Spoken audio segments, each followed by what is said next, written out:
This is My Child Will Thrive, and I'm your host, Tara Hunkin, nutritional therapy practitioner, certified GAPS practitioner, restorative wellness practitioner, and mother.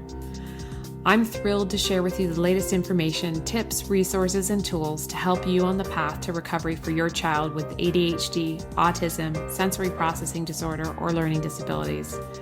My own experiences with my daughter, combined with as much training as I can get my hands on, research I can dig into, and conferences I can attend, have helped me to develop systems and tools for parents like you who feel overwhelmed trying to help their children. So sit back as I share another great topic to help you on your journey. A quick disclaimer before we get started. My Child Will Thrive is not a substitute for working with a qualified healthcare practitioner. The information provided on this podcast is not intended to diagnose or treat your child. Please consult your healthcare practitioner before implementing any information or treatments that you have learned about on this podcast. There are many gifted, passionate, and knowledgeable practitioners with hundreds, if not thousands, of hours of study and clinical experience available to help guide you. Part of our goal is to give you the knowledge and tools you'll need to effectively advocate for your child so that you don't blindly implement each new treatment that comes along. No one knows your child better than you. No one knows your child's history like you do or can better judge what is normal or abnormal for your child.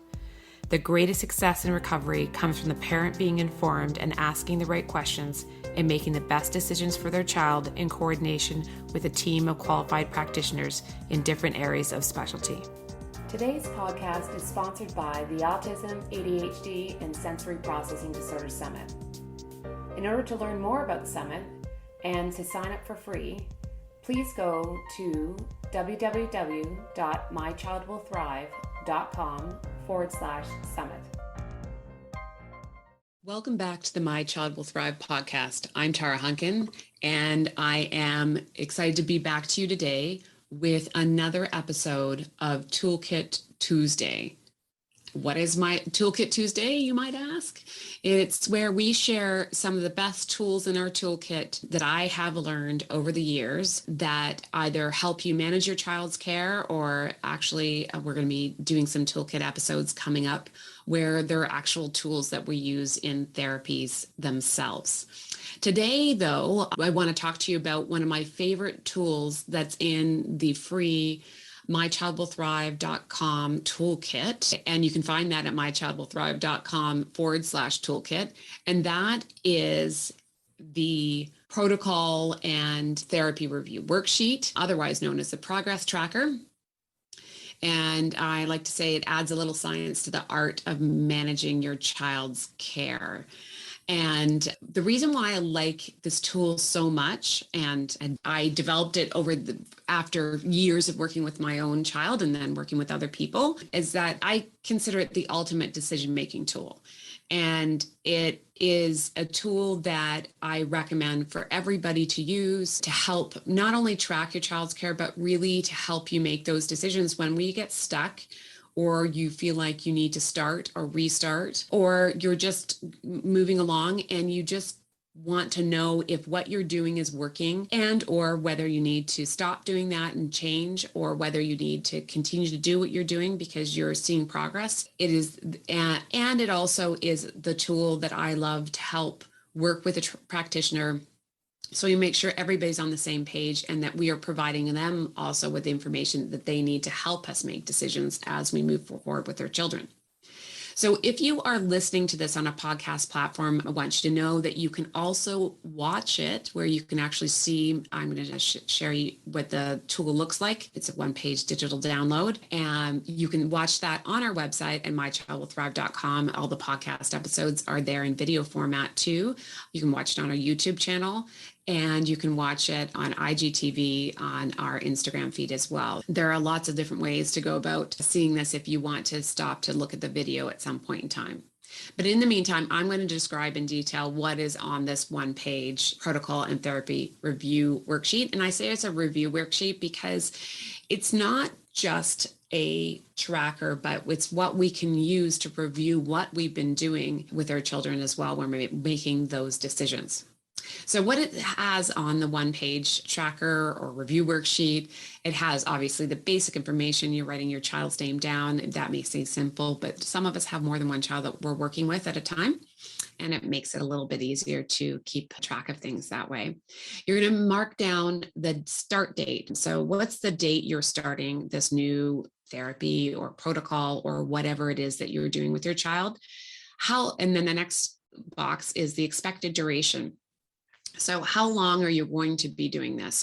How long do you expect to be doing this? And that's a conversation you can have with your practitioner. It's always good to set those expectations right away so you know what you will need to do in order to make sure that you're getting the best information as to whether or not this particular thing you're doing is going to work for your child. Some things have a shorter duration, other things require a longer commitment in order to ensure that they are given the right amount of time to work. The next box is the review date. And what I mean by the review date is the date you're going to sit down and review the information you've gathered with yourself or your practitioner or in conjunction with your practitioner. So again, it's when we are doing a new treatment or protocol therapy, we need to have an expectation as to how long before we're going to sit down and evaluate it again. We may be doing it for 6 months, but the evaluation might be once a month. We may be doing it for 3 months, but we need to review things every couple of weeks. It really depends on what you're doing. So that is why that date is there. The next box just gets us to outline exactly what we are doing. So what is it that you and your practitioner or yourself have decided that you're going to do? Is it a therapeutic diet, and what are the parameters within that diet? Is there a supplement protocol that you're taking on? Is there a neuro rehab protocol that you're taking on, or your occupational therapist or speech therapist? So that's where what is it you're doing, when you're doing it, how frequently you're doing it, all those little details go in there. And the next section of the worksheet is where we're going to set what our objectives and outcomes are supposed to be, and how we're going to measure each of those objectives or outcomes that we're expecting to get. So this is critical. This is where we help to close those, first of all, those expectation gaps. It also helps us understand how and what we will want to measure to know if we're being successful with this particular treatment or therapy. So again, the worksheet gives you some spaces to do this. You may need to add some more lines than we allow, but 3 major objectives or outcomes from a particular protocol is probably appropriate, but sometimes there are more. Those measurements, ideally you want them to be an objective measurement, meaning that a test or an assessment of some kind that has more structure to it. So it could be a lab test. It could be even what you're tracking on your food journal or your daily journal, poop, and all those types of things that's going on. But ideally, something that you can actually say, you can see the results from. There sometimes will be nothing objective that we can do. All of the interpretation may be subjective, and we're going to outline those too, if that's all we can do to determine whether or not something's working or not. And the last third of the document, or the one pager, is our observations to date. So this is where you're going to jot down things you're observing while you're doing this therapy over time. You may want to even observe. So for each of those outcomes, you might want to note down your starting point for them. So for example, if you're hoping to improve their fine motor skills, you might want to just make sure you note down where you tested for that before, or a date of what a writing sample that you have from your child or something like that, that will help you understand where your starting point is. And then you can write down all the things you're observing and maybe some jot notes down to other things you can look at, even if it doesn't all fit on this sheet.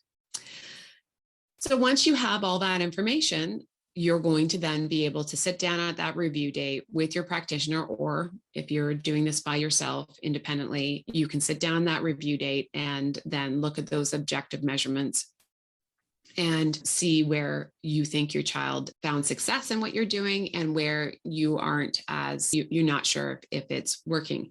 But with this information, you are going to be able to make better decisions about whether you're going to stay the course, whether you're going to double down on a particular protocol of therapy, if you can be doing more because you see progress, but you would like more, if that's possible. And or if you say, you know what, I don't think this is working, it hasn't made any measurable differences, and it's taking up a lot of time, energy, financial resources, so it may not be the best use of our resources at this particular point in time. And that really is what this comes down to, is that we need to be able to make those decisions and allocate the resources that we do have to the things that work the best for our child for where they're at right now. I hope this helps you, and you can download this tool along with all the other ones that are in the free digital My Child Will Thrive toolkit at www.mychildwillthrive.com/toolkit. In there, you're going to find more tools like this that are all part of my Rare Method system. And you can find things like cheat sheets on mitochondrial dysfunction, primitive reflexes, digestive dysfunctions. All those types of things are in there as well for free. I hope this helps you. Always love to hear from you if you find success in this. And if you have enjoyed this podcast, I encourage you to subscribe and review and share with other parents and practitioners like yourselves. Bye for now. So that's a wrap. Thanks for joining me this week on My Child Will Thrive. I'm so passionate about giving you the tools and information you need to help your child recover. And as they say, it takes a village, so join us in the My Child Will Thrive Village Facebook group, where you can meet like-minded parents and stay up to date on everything we have going on at My Child Will Thrive. This is Tara Hunkin, and I'll catch you on the next podcast or over at mychildwillthrive.com.